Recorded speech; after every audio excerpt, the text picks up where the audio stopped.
بسم الله الرحمن الرحيم قولوا رعاك الله يا ميت الهوى وأسكنك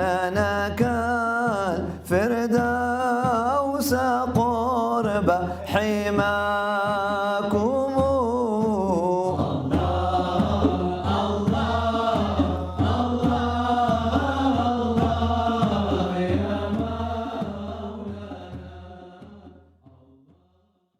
يسرا إن مع العسر يسرا فإذا فرغت فانصب وإلى ربك فارغب. اللهم صل وسلم وبارك على سيدنا حبيبنا محمد وعلى آله وأصحابه الطيبين الطاهرين. اللهم اشفنا وعافنا واشف إخواننا وعافهم شفاء تاما لا يغادر سقما ولا ألم يا أرحم الراحمين رب العالمين. وانفعنا وإخواننا وأخواتنا ببركة ما جمعتنا عليه ووفقتنا إليه من الأعمال الصالحة. On prie qu'Allah subhanahu wa ta'ala nous fasse guérir tous et toutes de tous nos maux spirituels et physiques et qu'Allah subhanahu wa ta'ala nous donne la baraka de tout ce qu'il nous a donné, qu'Allah subhanahu wa ta'ala nous donne la baraka du moment, qu'Allah subhanahu wa ta'ala nous donne la baraka de l'instant, qu'Allah subhanahu wa ta'ala nous donne la baraka de la réunion, qu'Allah subhanahu wa ta'ala nous donne la baraka de l'occupation, qu'Allah subhanahu wa ta'ala nous donne la baraka de ce qu'il nous a donné. Amin ya arhamar rahimin rabbil alamin. Et qu'Allah subhanahu wa ta'ala nous donne la baraka de ce qu'il nous teste avec, et qu'Allah subhanahu wa ta'ala nous donne la baraka de ce qu'il nous éprouve avec, et qu'Allah subhanahu wa ta'ala nous donne la baraka et nous élève avec les épreuves qu'il nous donne et les tests qu'il nous donne, qu'Allah subhanahu wa ta'ala nous donne la baraka de tout ce qu'il nous donne. Amin ya arhamar rahimin rabbil alamin, de la vie et de l'après-vie. Amin ya arhamar rahimin rabbil alamin. Qu'Allah subhanahu wa ta'ala nous donne, vous donne la baraka de la santé et la baraka de la maladie. Qu'Allah subhanahu wa ta'ala nous donne et vous donne la baraka de la paix et la baraka de tout trouble. Et qu'Allah subhanahu wa ta'ala nous pardonne et qu'Allah subhanahu wa ta'ala éloigne de nous toutes choses qu'on ne peut pas digérer. Qu'Allah subhanahu wa ta'ala éloigne de nous toutes choses qui nous éloigneraient de lui. Amin ya arhamar rahimin rabbil alamin. Qu'Allah subhanahu wa ta'ala nous fait rapprocher de lui avec toutes choses qu'il nous donne dans cette vie. Amin ya arhamar rahimin ya rabbil alamin. qu'Allah nous élève. Amin ya arhamar rahimin rabbil alamin. اللهم صل وسلم وبارك على سيدنا حبيبنا محمد وعلى آله وأصحابه الطيبين الطاهرين يا أرحم الراحمين يا رب العالمين.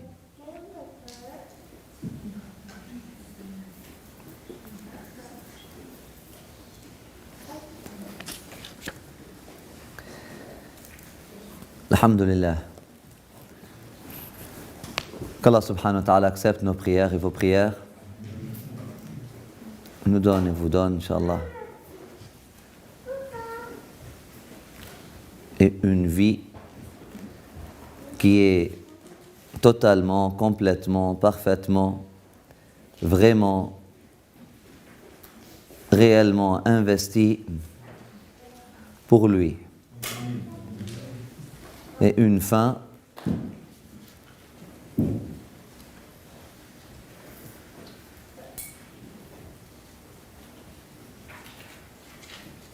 digne de sa générosité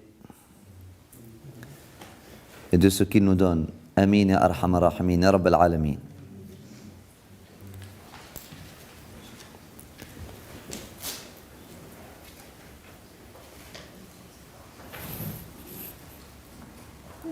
Par l'obscurité ou la lumière que le cœur projette se manifestent les mérites et les démérites apparents. Tant il est vrai qu'un récipient ne peut verser que ce qu'il contient. L'homme connaît-il son cœur qu'il se connaît soi-même, et se connaît-il soi-même qu'il connaît son Seigneur? L'homme l'ignore-t-il au contraire qu'il s'ignore soi-même, et s'ignore-t-il soi-même qu'il ignore son Seigneur? Et quiconque ignore son cœur ignore a fortiori toute autre personne. Or, la plupart des gens ignorent leur cœur et leur propre personne. Ce qui s'oppose à leur propre connaissance est le fait que la justice divine s'interpose entre l'homme et son cœur. Dieu ou la justice de Dieu s'interpose en empêchant l'homme d'avoir regard sur son cœur. La justice de Dieu s'interpose en empêchant l'homme d'avoir regard sur son cœur, de le surveiller, d'en connaître les attributs et les modalités de changement d'état qui s'opèrent entre les doigts du miséricordieux subhanahu wa ta'ala, le plus proche de nous que nous-mêmes. Il l'empêche de savoir comment il chute parfois au plus bas degré, se trouve ravalé au niveau des démons, et comment il s'élève d'autres fois au plus haut degré et se hisse jusqu'au rang des anges rapprochés.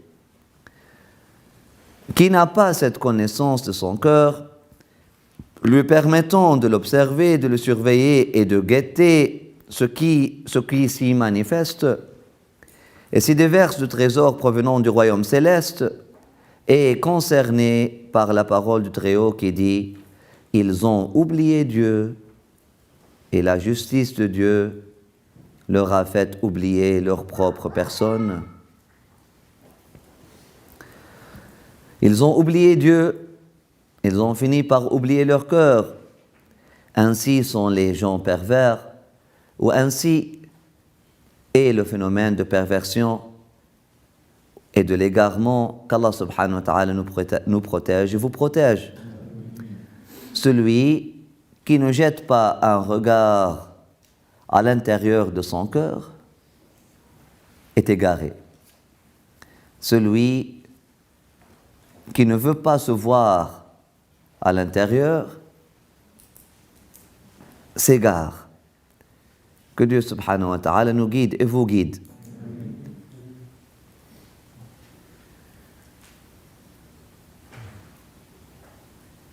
On voit aujourd'hui que la médecine moderne, tellement concentrée, focusée sur le corps de l'être humain, a fini par définir des diagnostics innombrables presque. Le nombre de diagnostics physiques, le nombre de diagnostics dans chaque aspect de l'être humain, neurologique ou musculaire ou mental ou dans chaque aspect de l'être humain, le nombre de diagnostics sont devenus innombrables. Mais trop peu de gens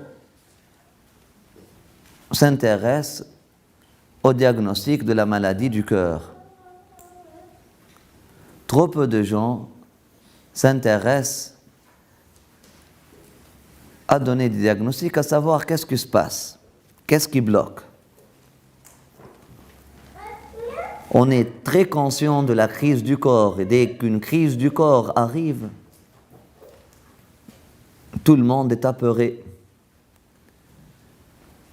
Mais en réalité, si Allah subhanahu wa ta'ala soulève le hijab, le voile, on aperçoit les crises du cœur par lesquelles les gens sont en train de passer autour de nous, et les crises du cœur par lesquelles nous sommes en train de passer nous-mêmes. La ilaha illallah Muhammadun Rasulullah, cette vie serait insupportable. En réalité, une peine du corps ou une tension du corps, tension musculaire ou neurologique ou quelque chose comme ça, n'est rien devant une tension du cœur spirituel. Et même une crise cardiaque, qui est la chose la plus difficile aujourd'hui dans le monde de médecine et puis qui fait plus peur, beaucoup plus même que le cancer, parce que le cancer ça vous donne du temps. Une crise cardiaque, subhanallah, quelqu'un il marche comme ça, il a eu une crise cardiaque, la hawla la quwwata illa billah al-azim, khalas.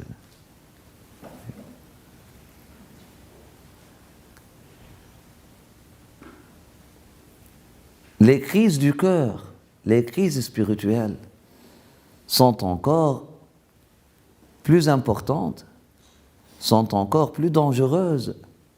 Une crise cardiaque ne décide rien et ne décide de rien. Ça peut être une cause si cette personne-là a eu sa crise cardiaque en faisant quelque chose de bien. Là, il décède sur le meilleur des états. Walhamdulillahi Rabbil Alamin. Mais une crise spirituelle, wal'ayadhu billah, si quelqu'un passe par une crise spirituelle et meurt en ayant des doutes intenses, wal'ayadhu billah, qu'Allah subhanahu wa ta'ala nous protège.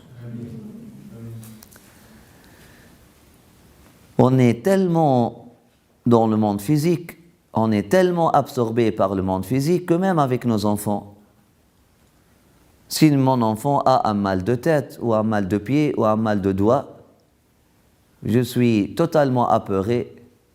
Mais si mon enfant ne va pas, spirituellement parlant, là, on dirait que ce n'est pas un grand problème.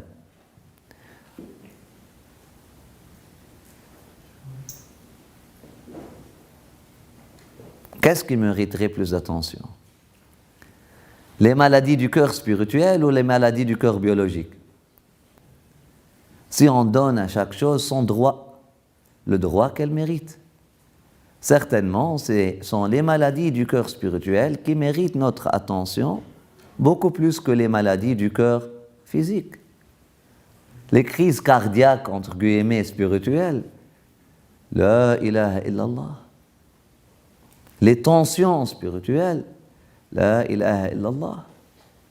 Nas'Allah subhanahu wa ta'ala al-afwa wal-afiyah. On doit chercher à connaître ces mots-là, à les analyser, à comprendre ces diagnostics-là afin de comprendre comment les prévenir.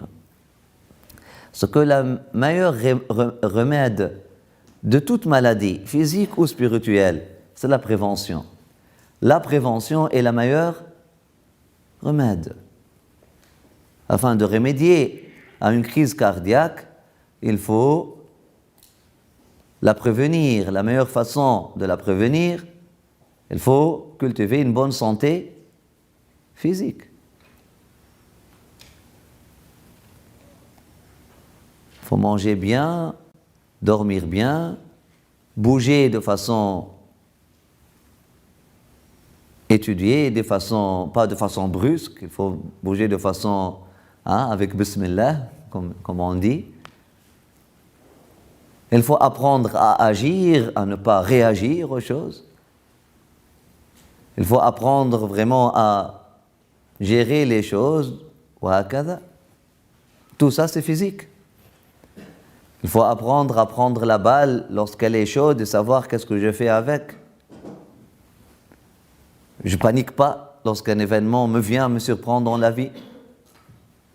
Ou une attitude de notre personne, ce sont les causes des crises cardiaques.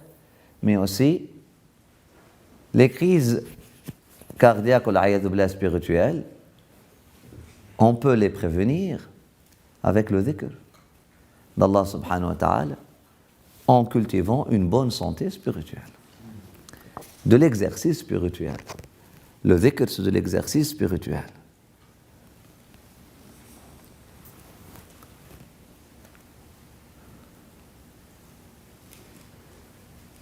Aussi, il nous dit, la connaissance du cœur des réalités de ses attributs est-elle le principe de la religion et le fondement de la voie des aspirants?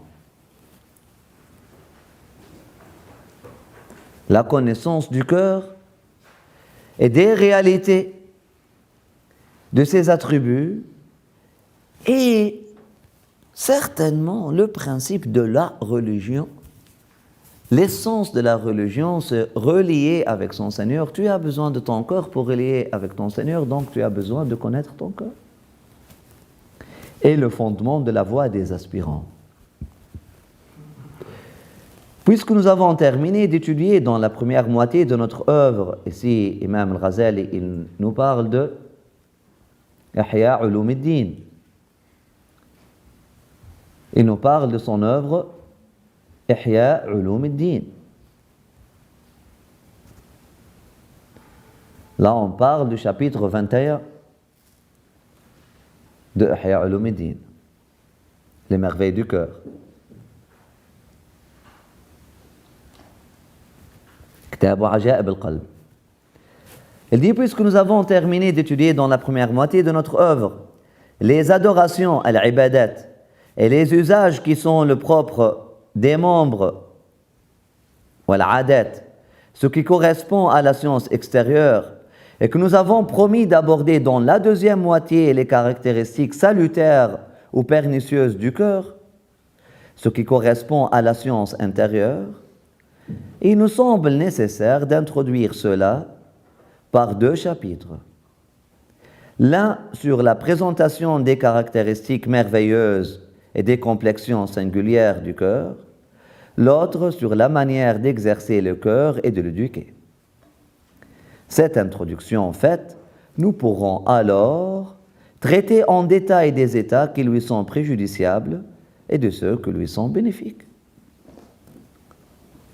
Examinons donc dès maintenant les singularités du cœur au moyen des paraboles qui en rendront la compréhension plus aisée, car exposer les singularités et les secrets appartenant au monde céleste est au-delà de l'entendement de la plupart des gens. Donc, il faut utiliser des paraboles. كذلك يضرب الله الأمثال للناس لعلهم يتفكرون. Pour méditer, tu as besoin des paraboles qui rapprochent le sens caché, qui révèlent le sens caché et qui rapprochent le sens éloigné.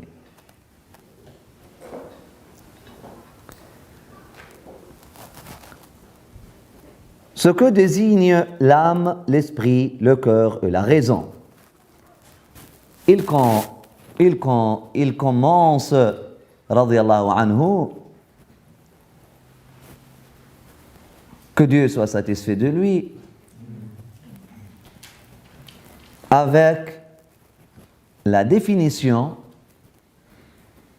où nous exposer sa terminologie. Parce que lorsqu'on dit âme, on s'entend bien qu'on ne veut pas dire tout le temps la même chose, même une seule personne.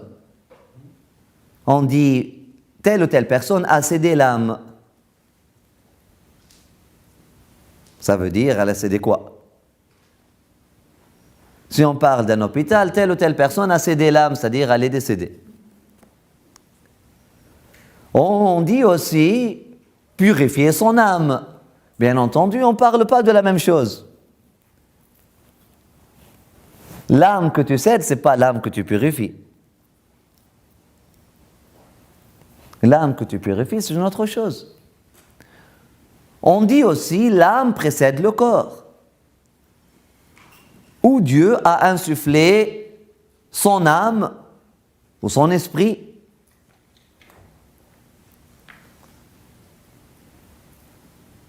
Dans l'humain.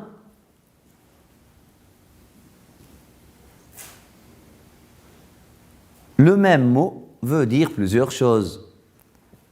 C'est pour ça il s'impose à quelqu'un qui veut élaborer une thèse comme l'imam al-Ghazali, de définir, de donner ses définitions.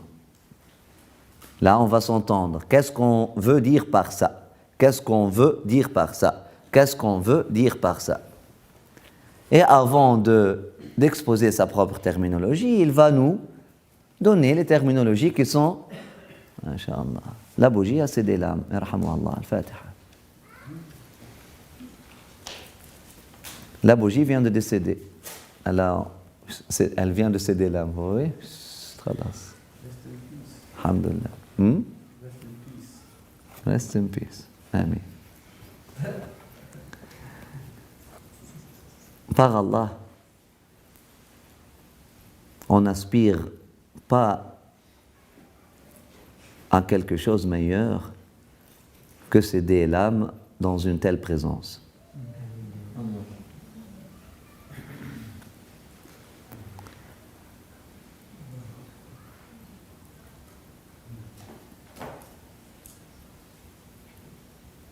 ويا ربي بالثبات وتوبة قبل الممات تختم لنا الحياة في حضرة أهل الله.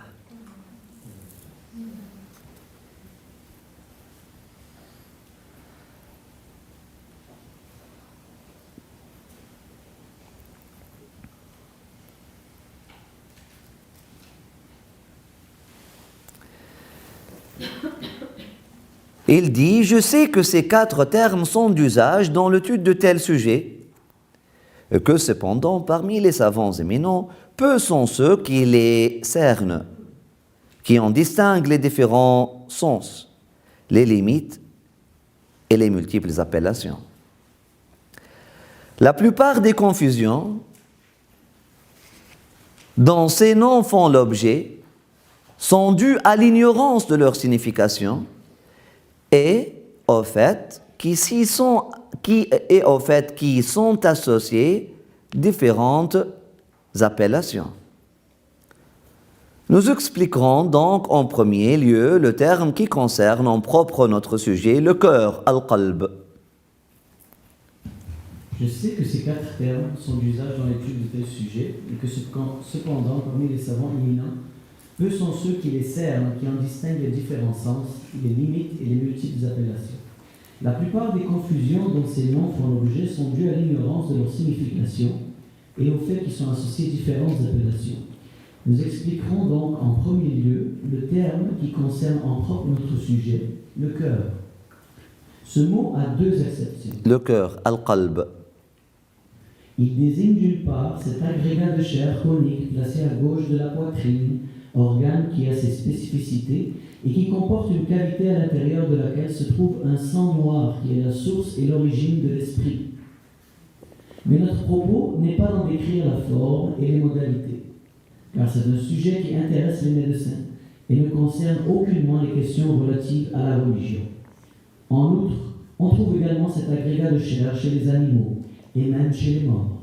Ah, bien entendu, il ne va pas nous enseigner la science du cœur biologique, ce morceau de chair qui est très important, qui a une cavité à l'intérieur, et voilà, la médecine, et wesh, aussi, lorsque nous utiliserons le mot cœur dans cet ouvrage, il ne sera jamais question de cet amas de chair qui n'a aucune valeur. Celui-là appartient au monde terrestre et physique, et les bêtes peuvent tout à fait l'appréhender du regard, ce qu'à plus forte raison l'être humain est parfaitement capable de faire. Tu peux même le manger. Il y a des gens qui mangent le cœur de chèvre, ou le cœur de brebis, ou le cœur de mouton, ou le cœur de veau. C'est pas ça, on ne parle pas de ça, bien entendu. Cœur, ça veut dire qalb, ça veut dire l'intérieur. C'est l'intérieur physique. Il est à l'intérieur du corps. Mais le cœur dont on parle, c'est l'intérieur de l'essence, c'est le secret de ton essence. Dans sa seconde acception, le mot cœur désigne une réalité subtile, divine et spirituelle qui au demeurant est liée à ce premier cœur physique. Cette réalité subtile n'est autre que la réalité essentielle de l'être humain. Et ce qui en lui appréhende, connaît et sait. Et ce qui en lui exprime, réagit, se plaint et demande. Voilà le cœur. Voilà la définition. C'est une réalité subtile, divine, c'est-à-dire de source divine, et spirituelle, c'est-à-dire qui n'est pas physique. Elle est subtile, c'est-à-dire elle est cachée, divine, c'est-à-dire c'est seul Dieu qui la connaît, spirituelle, c'est-à-dire elle ne relève pas du physique, qui au demeurant est liée à ce premier cœur physique. Elle est liée au cœur physique, comme le cavalier est lié à son cheval. Mais on ne dit pas que le cheval a fait la guerre, c'est le cavalier qui l'a fait. Le cheval était la monture du cavalier.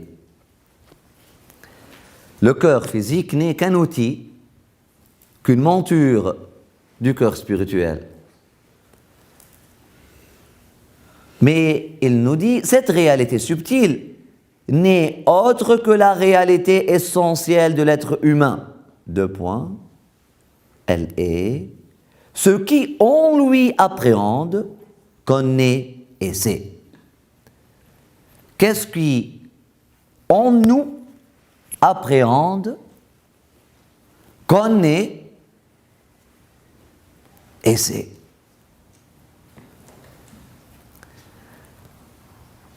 Et ce qui en lui exprime, réagit, se plaint, demande.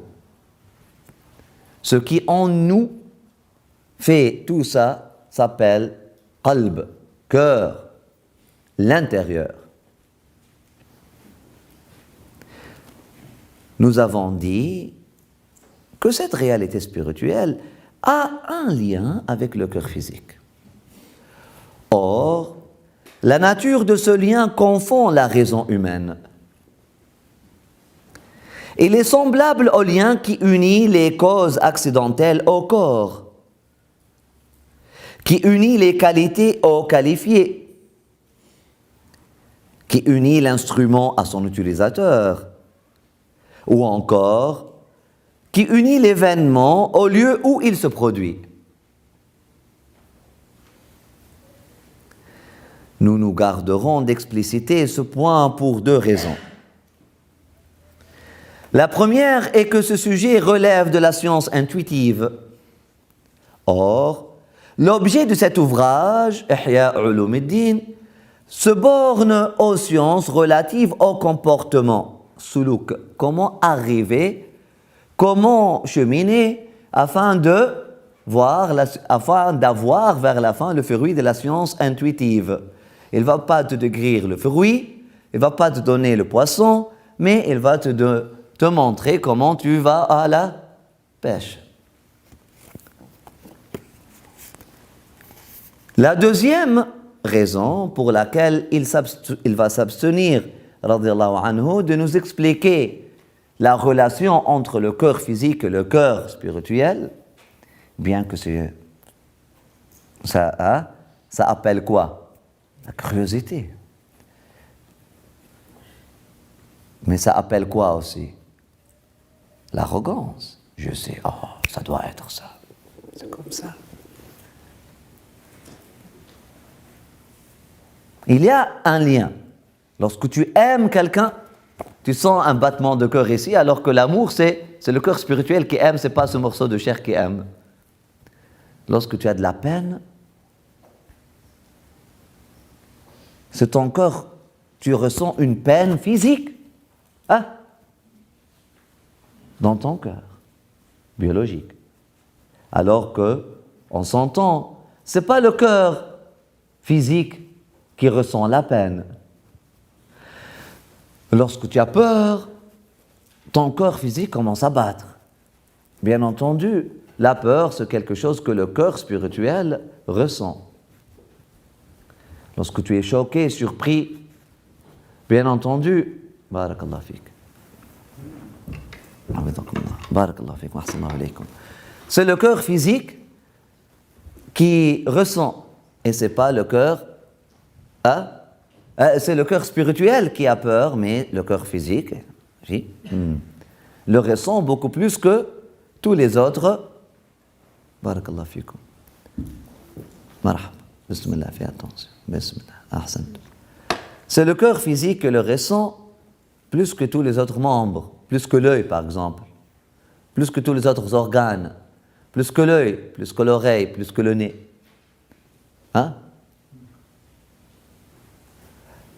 Si ton bien-aimé, si tu te sépares de ton bien-aimé, quelqu'un que tu aimes beaucoup, et là, tu le trouves plus devant tes yeux. Tu vas pas sentir une douleur aux yeux. Tu vas sentir une douleur au cœur, au niveau du cœur physique.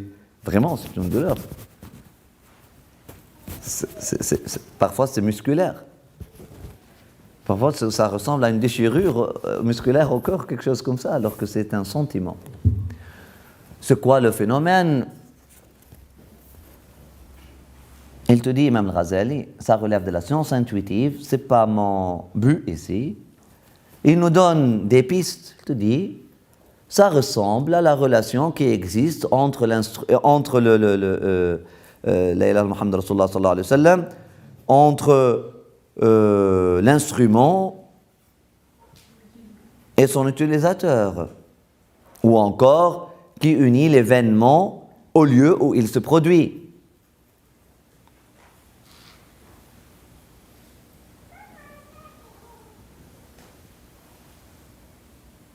Le lieu où se produit des événements sacrés devient un lieu sacré. Masjid, A priori, c'est un périmètre, c'est des pierres. On utilise les mêmes pierres, on utilise le même bois, on utilise le même bois, on utilise les... Hein? Aujourd'hui, la même compagnie de construction qui construit les bars, construit les mosquées. Un manque de goût, certain. On pourrait faire mieux, certain. Mais,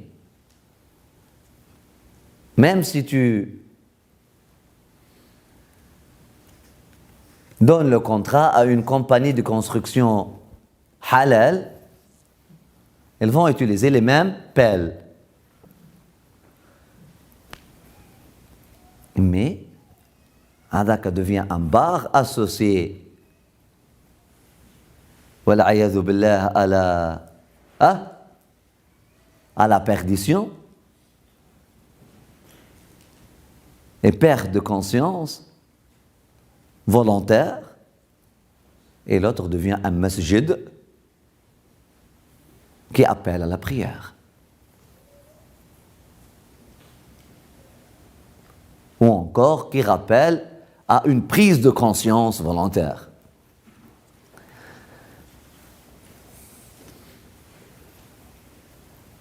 Qu'est-ce qui se passe dans le lieu dépasse le lieu. Mais il y a un lien. Tu rentres dans un bar, après minuit, est-ce qu'il ferme? Chez vous, en France, ne ferme pas, mais chez nous, il ferme, alhamdoulilah. Dans chaque coin de rue, il y a un bar en France. C'est ragib. Il y a beaucoup d'Algériens et de Marocains qui en ont besoin. Qui sont d'ailleurs la clientèle la plus fidèle. Qu'Allah nous sauve. Disons, vos bars ferment en France à une heure bien déterminée, ils ne sont plus 24 heures, ou le bar du village, tu rentres au bar du village, après l'heure d'ouverture, Allah, s'il est fermé maintenant à 2 heures, tu vas te sentir mal. Tu vas te sentir quelque chose, qu'est-ce que c'est? Tu vas avoir le cœur serré. Tu ne vas pas te sentir bien. Tu rentres dans une mosquée, dans un masjid, dans un lieu où il y a des prières, même dans un moment où il n'y a pas de prière. Tout à l'heure, le couple qui nous a visités, ils ont dit, même lorsque l'endroit était vide, on est rentré. Tout de suite, on a senti quelque chose. Est-ce que c'est l'odeur de l'encens? Certes, ça joue un rôle. Est-ce que c'est la couleur des tapis? Certes, le bon goût joue un rôle, contribue. Est-ce que c'est l'architecture? Certes, ça joue un rôle. Est-ce que c'est l'harmonie dans le décor? Certes, ça joue un rôle. Mais c'est pas ça.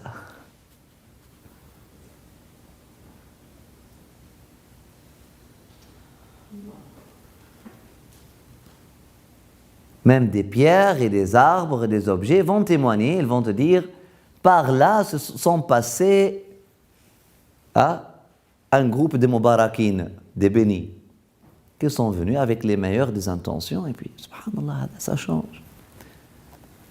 L'abbé nous dit que l'endroit, versant la Noël, n'était plus le même après votre visite de l'an dernier. Et il l'a dit, lui, il a dit. Il a dit, certainement, il y a quelque chose qui s'est ajouté ici. C'est sûr et certain, on l'a ressenti depuis. Il va vous le dire lui-même lorsqu'il vient. Il y a quelque chose qui s'est passé. Il a dit, on dirait, vous avez mis une brique ou quelque chose comme ça. C'est sûr, il a dit, nos prières, nos messes, depuis ce jour-là, sont différentes.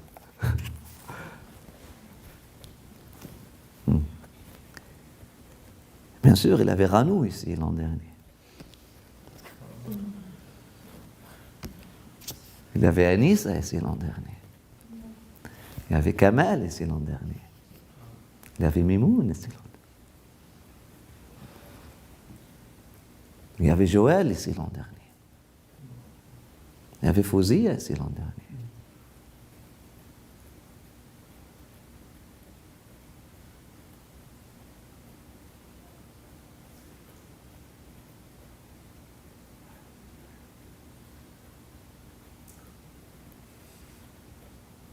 il y avait ces hommes de Dieu qu'Allah a choisi pour commencer quelque chose de grand qui les dépasse et nous dépasse.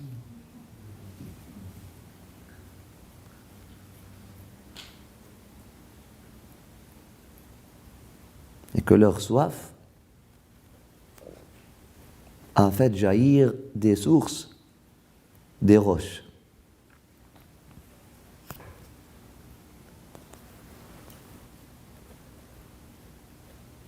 Walhamdulillah.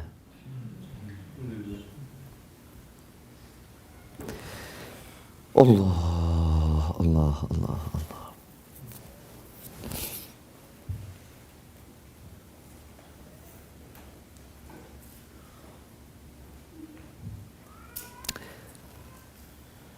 Il dit la deuxième raison pour laquelle il ne va pas élaborer là-dessus la relation entre le corps spirituel et le corps biologique est que le fait d'en éclairer le sens nécessite de révéler le secret de l'esprit, ar-ruh, ce que le prophète sallallahu alayhi wa sallam lui-même ne fit point et ce qui ne convint donc à personne de faire.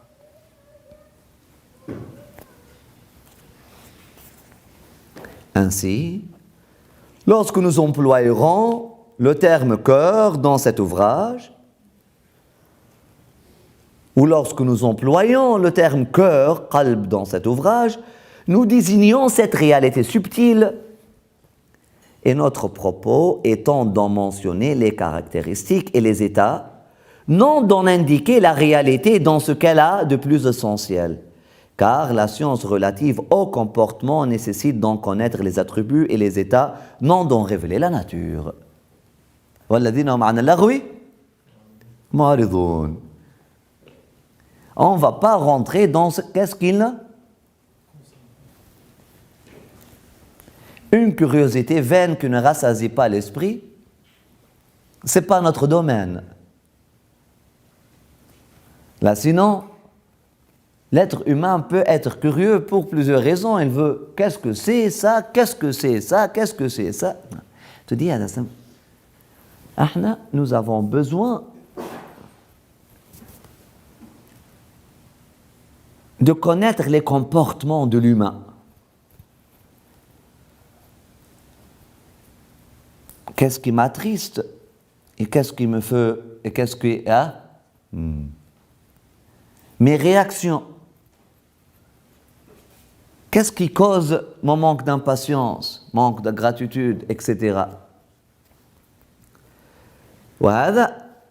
Ça nécessite de connaître les attributs et les états des comportements, non d'en révéler la nature de ce comportement-là.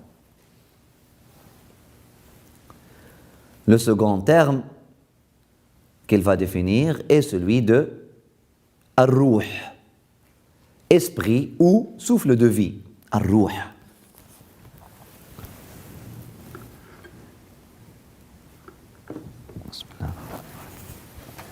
يسألونك عن الروح قل الروح من أمر ربي بسم الله. Et là il nous dit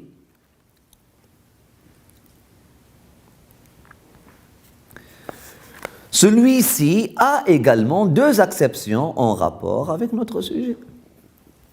Il est d'une part ce corps éthéré dont la source est la cavité du corps physique qui circule à travers les artères vers l'ensemble des parties du corps. En arabe, ce qu'on appelle sang, on appelle ça ruh, en arabe. Ruh. Ruh, littéralement, ça veut dire qui anime l'intérieur, qui anime. N'importe qui anime, la chose qui anime, on appelle ruh. Je peux appeler Sidi Mahdi ou Sidi ou Lalla Mélanie par exemple ou quelque chose comme ça ou Soumeya ou le ruh de cette retraite là par exemple, elle anime la retraite, oui il anime la retraite, juste pour donner des noms, des exemples. Ruh, ça veut dire ce qui anime. Ce qui anime, ce qui manifeste la vie matérielle, c'est le sang qui coule. Ce qui anime et ce qui manifeste la vie spirituelle, c'est le madad divin qui coule. C'est une autre chose.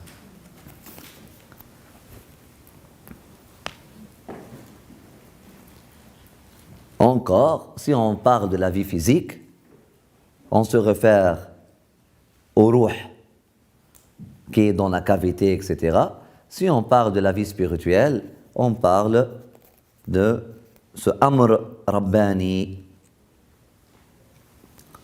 de cette matière divine qui ne relève pas du monde de matière.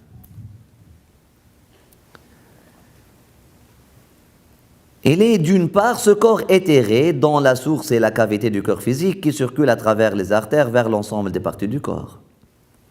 Sa circulation dans le corps, le sang ou la chaleur, parce que le sang, c'est même pas le sang. Le sang, ce n'est qu'un véhicule de cette vie-là, de cette vapeur, on appelle vapeur. C'est la chaleur du sang. C'est comme l'essence. Est-ce que c'est l'essence qui fait ou le gaz qui fait tourner le moteur? Non. C'est un combustible. Ou le sang dans le corps de l'être humain est un combustible. Exactement.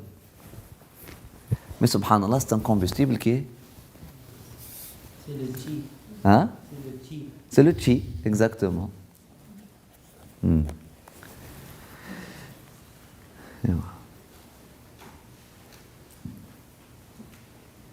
Sa circulation dans le corps, ainsi que le flot des énergies, je dirais, faites de vie, de sensations, de vue, d'ouïe et d'odorat qu'il véhicule dans les membres, sont semblables au flot de lumière qui émane d'une lampe que l'on fait circuler aux quatre coins d'une pièce.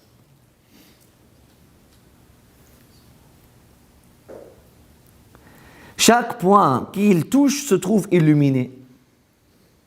Ainsi, la vie est-elle comparable à cette lumière qui se répand sur les murs, et l'esprit est-il comparable à la lampe, tandis que la circulation et le mouvement de l'esprit dans notre réalité cachée sont comparables au déplacement de la lampe dans les différentes parties de la pièce par le mouvement de celui qui la tient.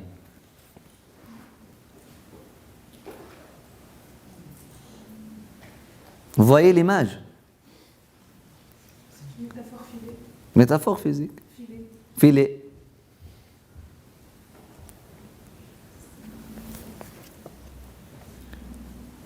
Lorsque les médecins parlent du souffle de vie, c'est cela qu'ils désignent. Ils désignent ce flot d'énergie. Subhanallah, le sang coule. Si, par exemple, on arrête la circulation du sang ici, khalas, tu ne peux plus bouger ta main. Wala hawla wala quwwata illa billah. Si on arrête la circulation du sang, ou si le cerveau est étouffé, la circulation du sang, elle est bloquée, wal'iyadhu billah, le cerveau devient dans un état de végétatif, mais qu'est-ce que ça s'appelle si le sang manque, si le sang ne monte pas suffisamment au cerveau, suffocation, c'est quoi? Asphyxie. Lorsque les médecins parlent du souffle de vie, c'est cela qu'ils désignent. Il s'agit d'une vapeur insaisissable, chi. Le chi. Ruh. C'est une vapeur insaisissable. Exactement, c'est comme la vapeur. Le moteur, on appelle ça le moteur à vapeur, bien qu'on ne fait pas une vapeur dans le moteur. On met un combustible, et puis on chauffe le combustible, et puis c'est cette vapeur-là qui anime le moteur. Il s'agit d'une vapeur insaisissable que produit la chaleur du cœur. Mais notre propos n'est pas d'expliquer cet aspect c'est là encore l'affaire des médecins dont l'objet est le soin des corps. Quant aux médecins qui se consacrent à soigner les cœurs, de manière à les ramener à la proximité du Seigneur, leur propos n'a foncièrement aucun rapport avec le souffle de vie ainsi défini. Donc ne blâmez pas un médecin de cœur spirituel s'il ne te donne pas un médicament pour la maladie du cœur, ta maladie du cœur physique. Bien que, si Allah subhanahu wa ta'ala veut et leur donne la permission, il n'y a rien qui leur échappe. Qasaman billah al-wahid al-ahad. Il se concentre quelques secondes sur une affaire, il a tout ce que les médecins ont appris dans 12 ans de pratique, il le voit de façon très lucide et transparente. Sauf que, si Allah subhanahu wa ta'ala ne donne pas la permission, parce que ce n'est pas toute maladie physique est une maladie, est un problème dans la vie. Si Allah subhanahu wa ta'ala veut que cette maladie physique-là, cette épreuve physique, cette épreuve financière, soit là dans la vie de cette personne-là, c'est parce que il sait qu'est-ce qui est bien pour elle ou qu'est-ce qui est bien pour lui. Le médecin de cœur ne va pas faire une ruqya pour toute maladie pour la repousser ou pour tout un problème pour le repousser, mais il va te faire apprendre comment cohabiter, comment avoir le adab avec cet invité que Dieu a forcé dans ta demeure. Il faut avoir l'art de recevoir la maladie, comme l'art de recevoir la bonne santé, l'art de recevoir les problèmes qui viennent dans notre vie, comme l'art de recevoir la paix, l'art de recevoir l'ennemi, comme l'art de recevoir l'ami. C'est l'art de vivre avec les choses que Dieu subhanahu wa ta'ala nous donne. Donc, ce n'est pas toute maladie qui est un mal, proprement dit. Ok? Toute maladie n'est pas un mal, proprement dit. Combien de maladies ont été là la raison d'une ouverture spirituelle?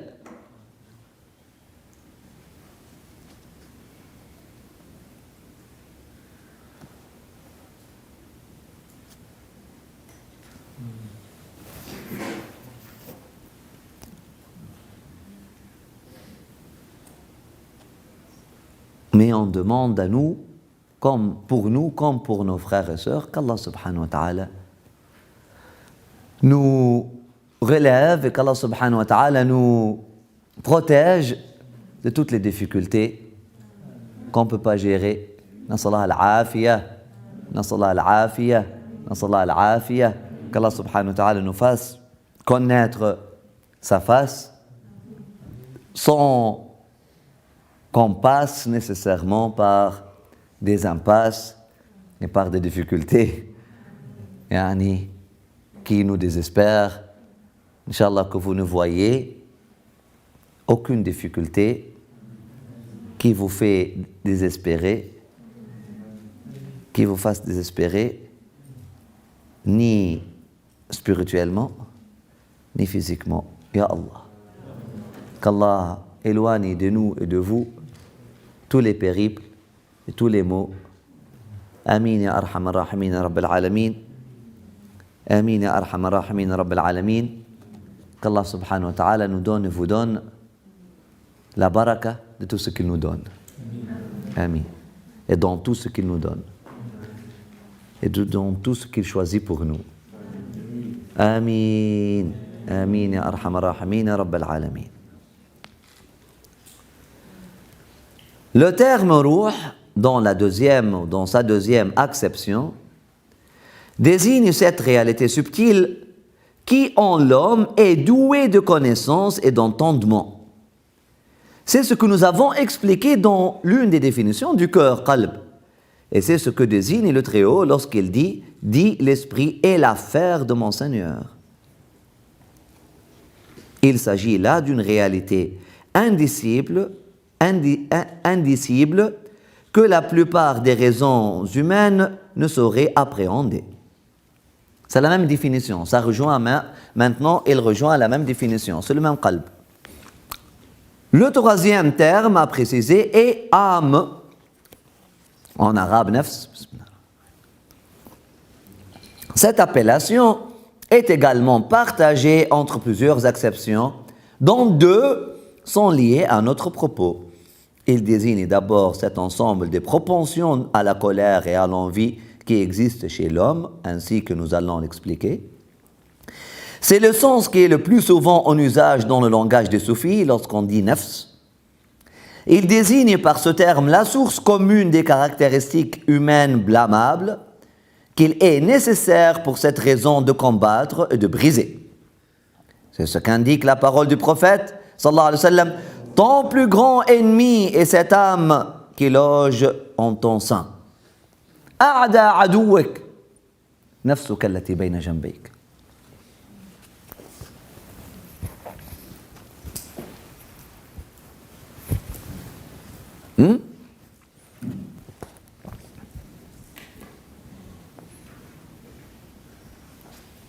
Vous connaissez l'histoire de Sidi Ahmed al-Alawi,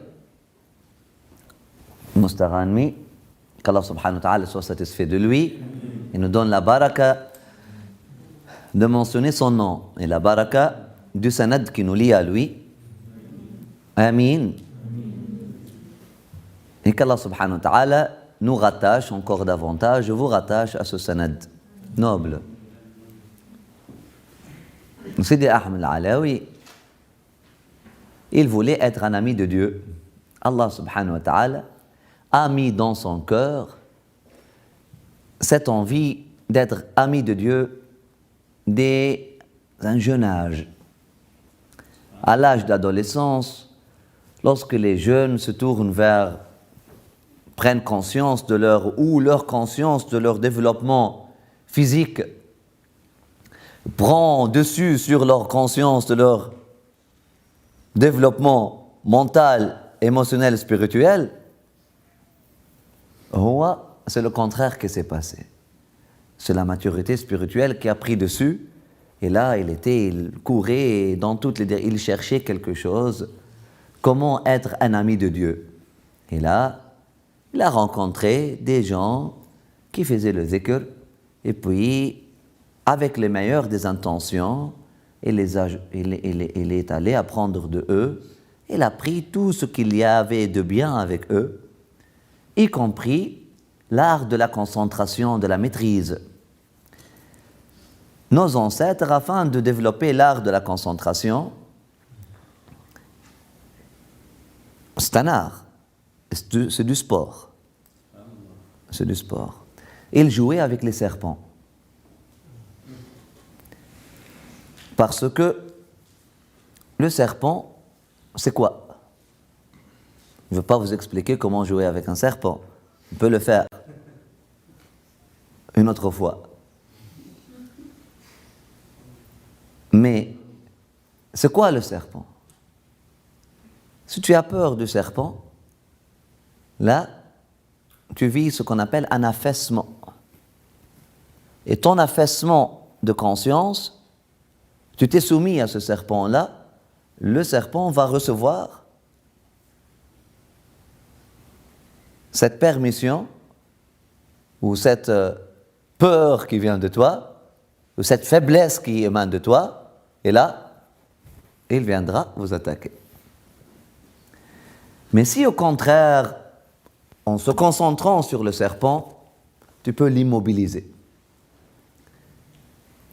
Et celui qui va avoir peur de toi, c'est toi qui vas le maîtriser, au lieu d'être maîtrisé par lui, et celui qui va subir ta présence, au lieu que c'est toi qui subis sa présence, et là, tu peux le faire bouger comme ça, ou comme ça. Il va danser à ton rythme. il va être immobilisé, il ne pourra pas t'attaquer. C'est un art de concentration. Sur quoi? Sur ses propres Dénigrez pas des choses. Ah wallah, c'est du folklore, ouais, je t'aime, machin.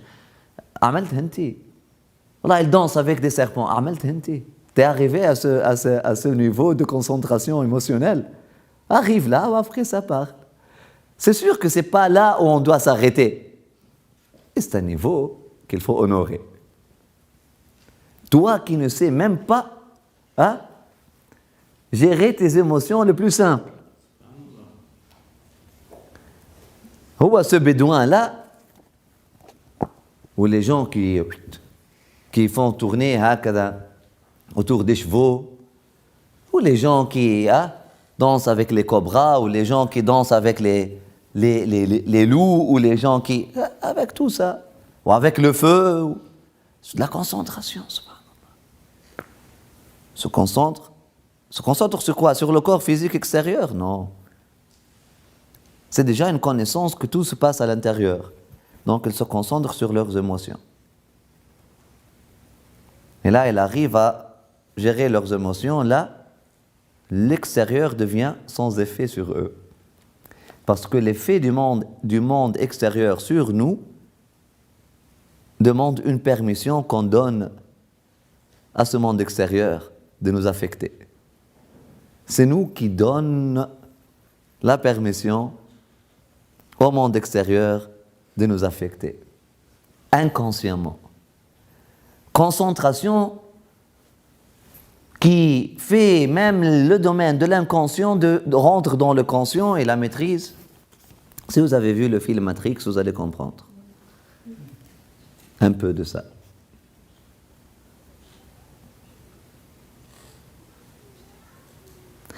Sidi Ahmed Al-Alawi a appris de ces Issa wa Hazm l'amour, la chose la plus importante qui est l'amour de l'homme de Dieu, Sidi Mohammed Al-Hadi ibn Isa, qu'Allah subhanahu wa ta'ala bénisse sa présence et sa sainteté et sa lignée et sa descendance. Amin ya arhamar rahimin rabbil alamin. Elle a appris de ses disciples-là comment aimer un homme de Dieu. Voilà, masha'Allah. Tous les poèmes parlaient des vertus de cet homme de Dieu. Tous les poèmes parlaient de l'amour intense qu'un de ses étudiants avait pour lui. Et puis, khalas, ça fait enivrer des poèmes d'amour. Mais il a appris aussi comment faire ce sport de concentration qui est danser avec le serpent. Il a rencontré un vrai cheikh, c'est Mohammed bin Habib al-Bouzaydi, et le cheikh a vu en lui quelque chose. Et un projet en construction, une volonté, une irada. Il a dit, s'est dirigé vers lui, il a dit, qu'est-ce que tu fais pour te rapprocher de Dieu? Alors, pourquoi tu fais ça? Il jouait avec des serpents. Il dit, pourquoi tu fais ça? Il dit, c'est pour me rapprocher de Dieu. Alors, tu peux faire ça avec des couleuvres, avec des... Alors, oui. Avec des plus grandes. Alors, je peux faire avec les plus grandes, des plus grands. Apporte-moi n'importe quel serpent, je peux le faire. Et il lui a dit, rahmakumullah, si tu réussis à le faire avec un serpent, plus grand que tous les serpents, un serpent dans ma tête, si tu peux, ou une couleuvre. Hein? Couleuvre, c'est ça?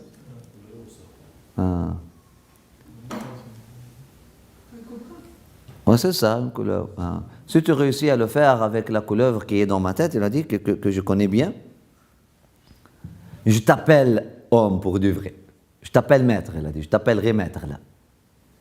C'est moi qui te donnerai le titre de maître. Subhanallah. C'est Ahmed Alawi. Oui, elle est où? Il a dit, elle est en dedans de vous. Et c'était l'éveil spirituel, c'est Ahmed Alawi. Allah.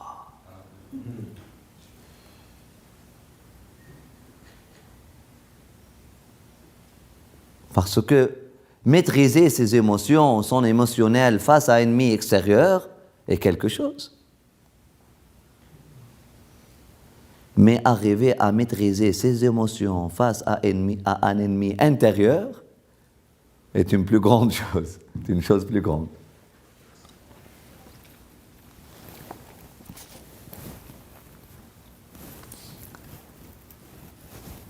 Nafs, chez les soufis, généralement, ça parle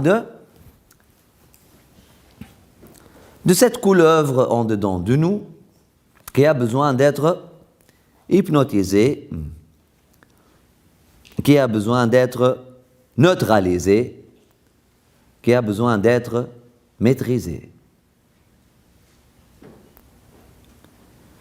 Le second sens de ce terme correspond à cette réalité subtile dont nous avons parlé encore et qui s'identifie à l'homme dans sa réalité propre. Dans ce sens, le nafs est ce qui désigne l'homme en tant que tel, min haythuhu, ainsi que son essence. Qu'est-ce qui fait de l'homme homme? C'est son cœur spirituel, c'est son esprit, son ruh, c'est son nafs. Et là, les trois définitions se rejoignent. Les trois termes se rejoignent et joignent une seule définition.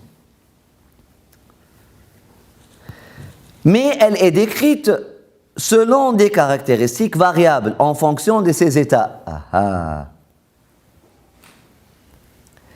Si elle aborde les ordres avec quiétude et que ces troubles cessent du fait qu'elle domine ses passions, elle est appelée âme apaisée. Dieu dit au sujet d'une telle âme: « Ô âme apaisée, reviens vers ton Seigneur satisfaite et agréée. » Or, on ne peut imaginer que l'âme comprise selon la première définition puisse revenir vers Dieu. L'âme comprise comme l'âme incitatrice au mal, elle ne revient jamais à Dieu. Elle dit que lorsque Dieu a créé l'âme incitatrice au mal, il lui a parlé, a dit: « Qui es toi ?» Elle lui a dit: « Je suis ce que je suis, tu es ce que tu es, gère ton royaume, je gère le mien. »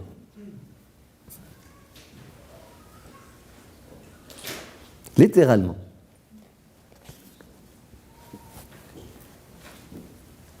Elle est créée de cette volonté d'indépendance, d'être Rabb de soi-même.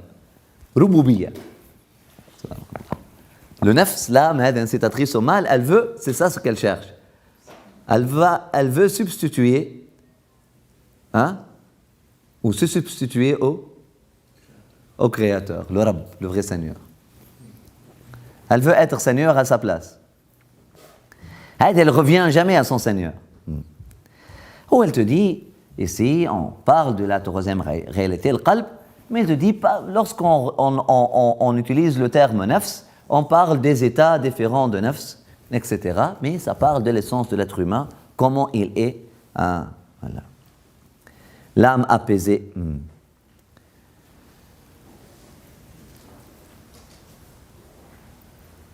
L'âme incitatrice au mal, quant à elle, elle est écartée de Dieu et appartient aux troupes du démon. Puis, si elle ne trouve pas la quiétude, mais qu'elle lutte contre les penchants égotiques, et s'y oppose, elle est appelée âme encline au blâme de soi. Lawam, car elle réprimande l'homme lorsque celui-ci manque à son devoir dans l'adoration de son maître. Dieu dit au sujet de celle-ci: « Certes, j'en jure par l'âme encline au blâme. » Mais si elle cesse de résister, qu'elle se plie à l'autorité des désirs et obéit aux suggestions du démon, elle est appelée âme instigatrice du mal.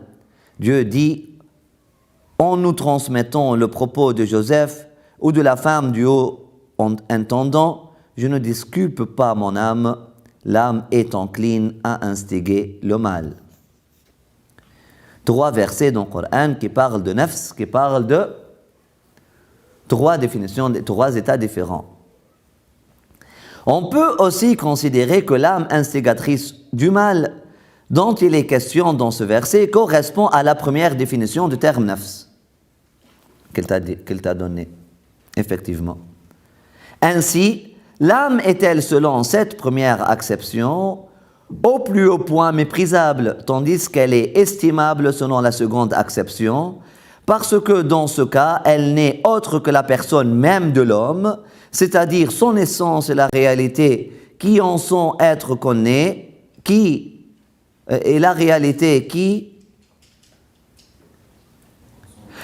en son être connaît Dieu ainsi que toute chose qu'embrasse son savoir. Le quatrième terme est la raison ou l'intellect, aql. Celui-ci revêt également diverses significations liées à notre propos, dont deux que nous avons mentionnées dans le chapitre relatif à la science. Il désigne, selon le premier de ces deux sens, la connaissance des choses elles-mêmes. Dans ce cas, il exprime la faculté cognitive dont le siège est le cœur. Selon la deuxième acception, le terme aql peut désigner la part de l'être qui appréhende les sciences. Dans ce cas, il est assimilé au cœur, c'est-à-dire à la réalité subtile évoquée plus haut. Et nous savons que toute personne connaissant à une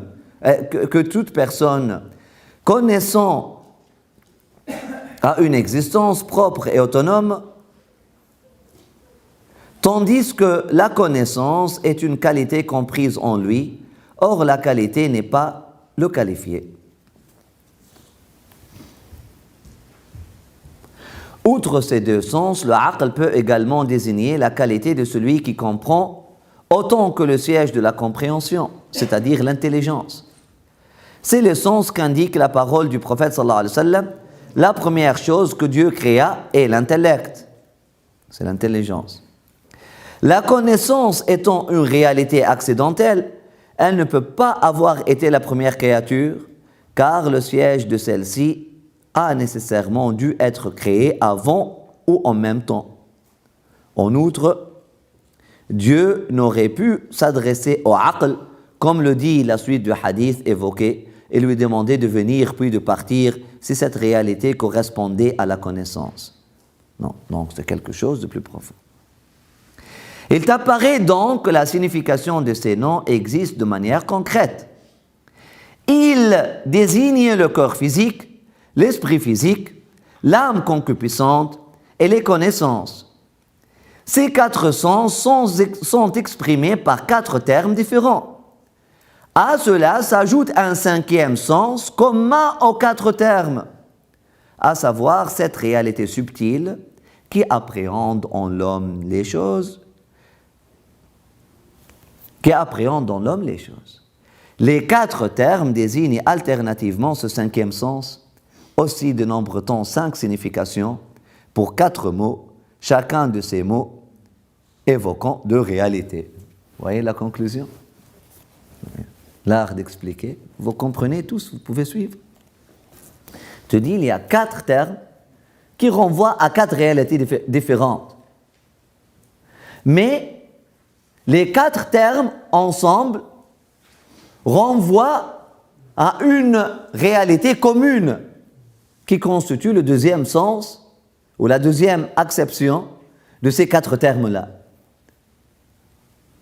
Cette acception-là, c'est la réalité subtile de l'être humain qui connaît, appréhende, veut ou veut pas, demande et se plaint.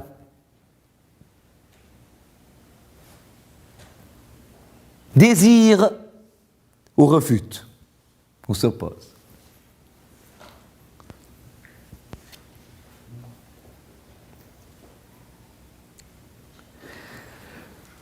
La plupart des savants sont déroutés par les différences dans l'usage de ces termes ainsi que par leur alternance. C'est pourquoi on les entend dire tout aussi bien en parlant des pensées, sa raison conçoit cette pensée, son esprit conçoit cette pensée, son cœur conçoit cette pensée, ou son âme conçoit cette pensée. Leurs propos ne permettent de faire aucune différence entre ces termes. C'est à dessein de lever le voile sur cette question que nous avons commencé ici par expliquer ces termes. ainsi qu'il est mentionné dans le Coran et dans la tradition prophétique. Le mot cœur, qalb, désigne la part de l'homme ayant la faculté de comprendre, de connaître la réalité des choses. Il peut aussi désigner le cœur qui se trouve dans la poitrine, car entre cette réalité subtile et cet organe physique existe un lien particulier, comme nous venons de le montrer. Et si ce lien existe également entre elle et les autres parties du corps, et qu'il la désigne dans l'usage, il reste que ce lien se fait par l'intermédiaire du cœur. Donc, oui, il y a un lien entre le cœur spirituel et les yeux, et l'ouïe, les pieds, la main, mais le lien entre le cœur spirituel et ton œil passe nécessairement par ton cœur biologique, parce que le corps biologique, c'est al-mutalaqi al-awwal. C'est le premier réceptacle qui verse dans les autres récipients.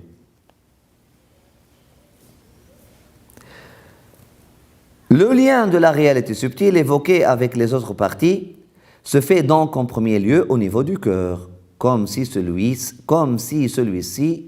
en était le siège, le royaume, l'univers ou la monture.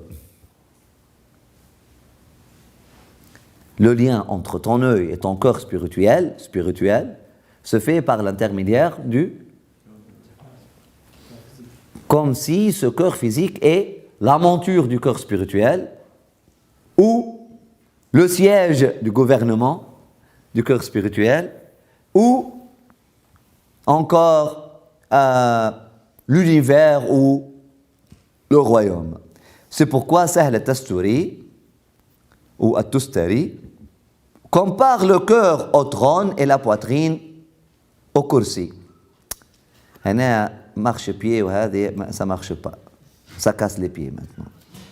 Lorsqu'on dit trône et marche-pied, ça me casse les pieds, vraiment, et ça me casse la tête, et ça me casse, et ça me tracasse, et ça me fracasse.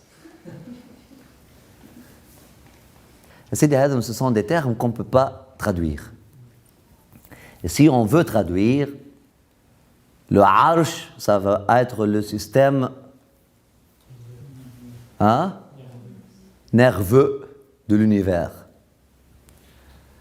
Le kursi, ça va être le système neurologique ou le système, si tu veux, lymphatique ou quelque chose comme ça. C'est un système où le système, la squelette, si tu veux, la squelette plutôt, le système musculaire de l'univers. Mais on doit dire arsh, arsh et kursi, kursi. Il te dit, ton cœur c'est le arsh, ta poitrine c'est le kursi. C'est une parabole qu'il utilise parce que la poitrine c'est le siège du cœur. Cela est impossible, il te dit. Il veut simplement dire qu'il est le royaume de l'homme et le lieu d'où émane sa gestion et où se conçoivent ses actions. Ils sont donc à l'homme ce que sont le trône. Ils sont donc à l'homme ce que sont le arsh et le kursi pour le Très-Haut. Toutefois, cette comparaison n'est valable que sous certains aspects et expliquer ce point ne sied pas à notre propos. Nous ne s'y arrêterons donc pas.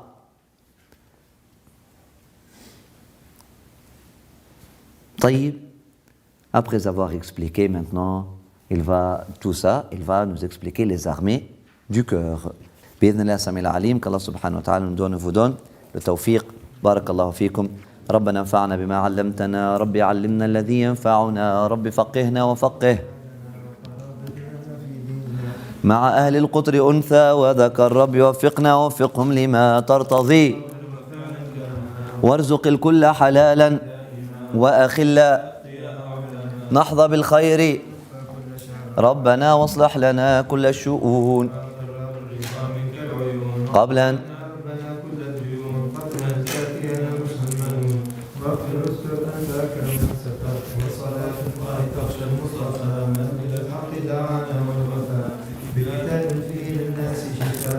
وعلى الآل الكرام الشرفاء وعلى صاحب المصابيح الغرر. اللهم اهدنا بهداك واجعلنا ممن يسارع في رضاك ولا تولنا وليا سواك ولا تجعلنا ممن خالف أمرك وعصاك. وحسبنا الله ونعم الوكيل ولا حول ولا قوة إلا بالله العلي العظيم. وصلى الله على سيدنا محمد وعلى آله وصحبه وسلم والحمد لله رب العالمين في كل لحظة أبدا على خلقه ورضا نفسه وزنة عرشه ومداد كلماته. Ne te contente pas d'autre que Dieu comme amant.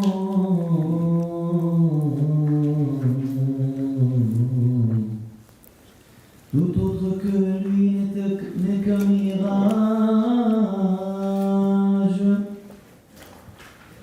Ne prends comme famille que ceux qui invoquent leur Seigneur, qui pensent sans cesse à leur amour.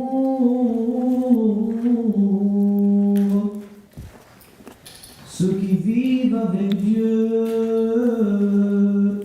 qui ne voient que lui, sont les seuls qui vivent vraiment.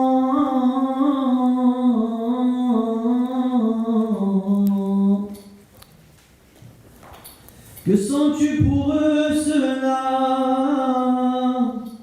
Quelle grâce de les voir.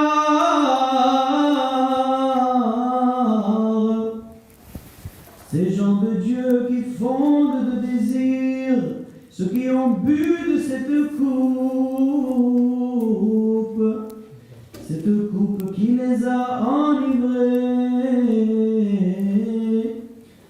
se sentir si près de leur Seigneur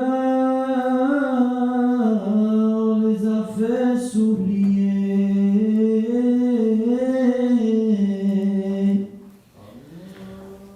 Oh, comme j'espère que tu puisses boire de cette coupe. Oh, comme j'espère que tu puisses boire de cette coupe qui te rapprocherait de nous.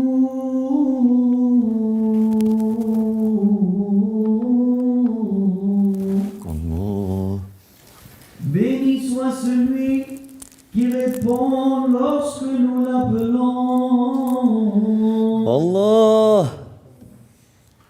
Si tu désires Dieu, que tu le cherches, notre compagnie est une condition.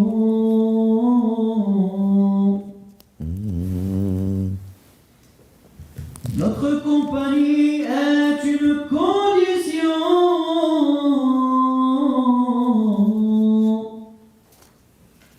Si tu désires Dieu, que tu le cherches,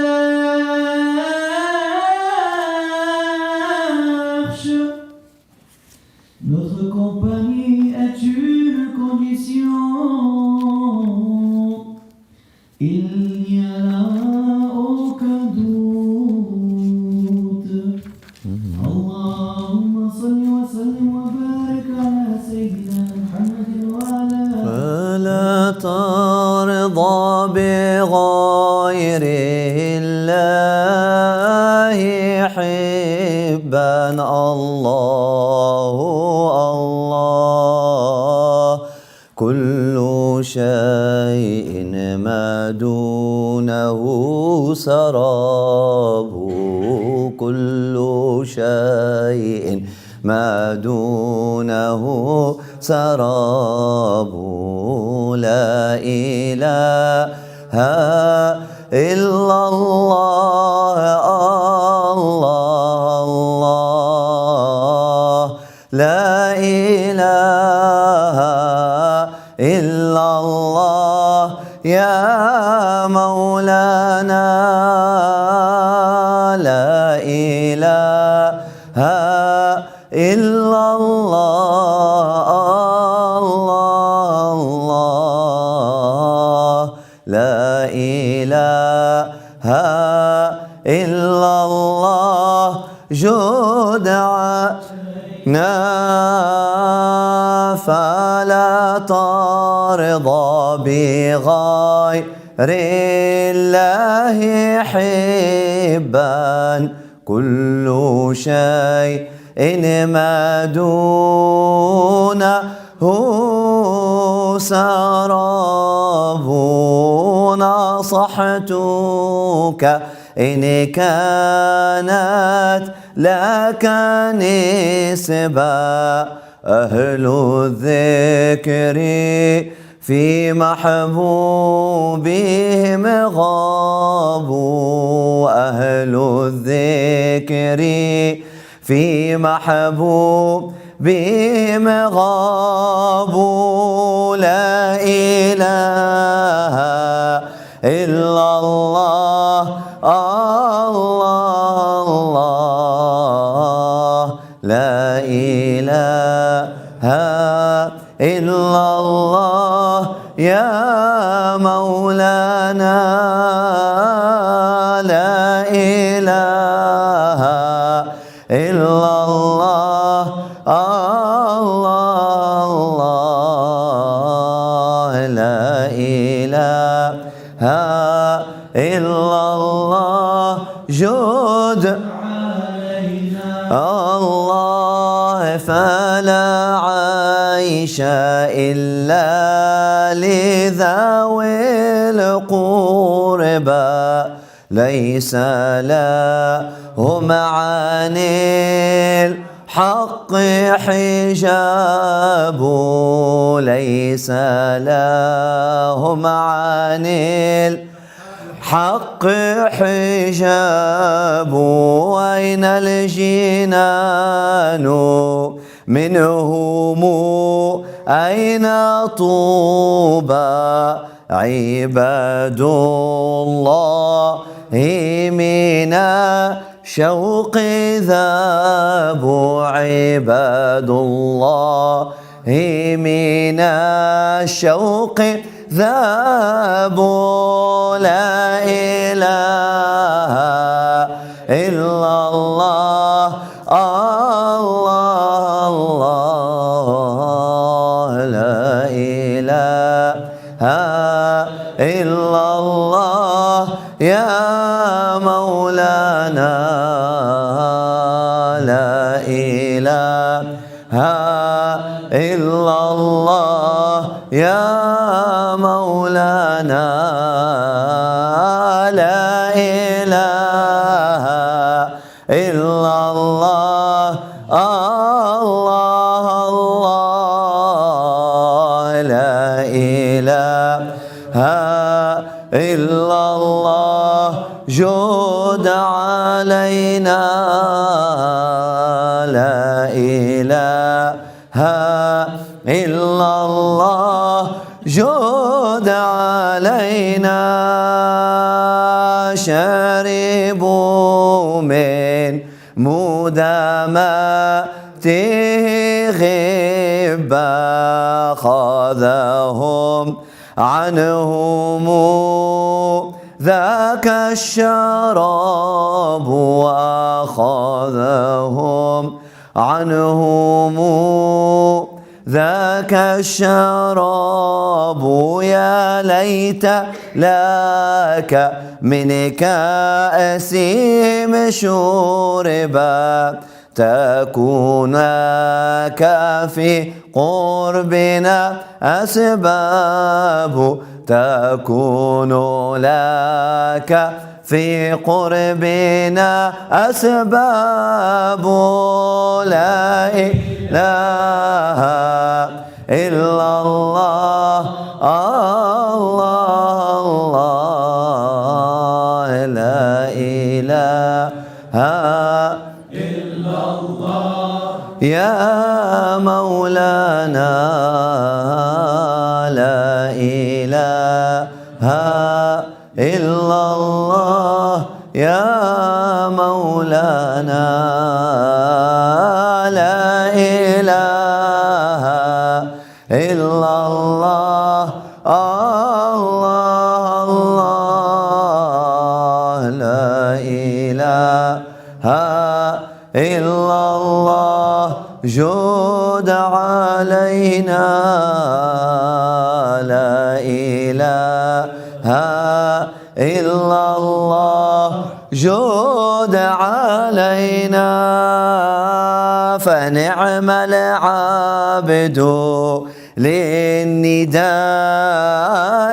لبى عندما أتاه من الخطاب عندما أتاه من الخطاب فإن كانت لك في الله راغبة صحبتنا شرط ولا ارتياب صحبتنا شرط ولا ارتياب لا إله إلا الله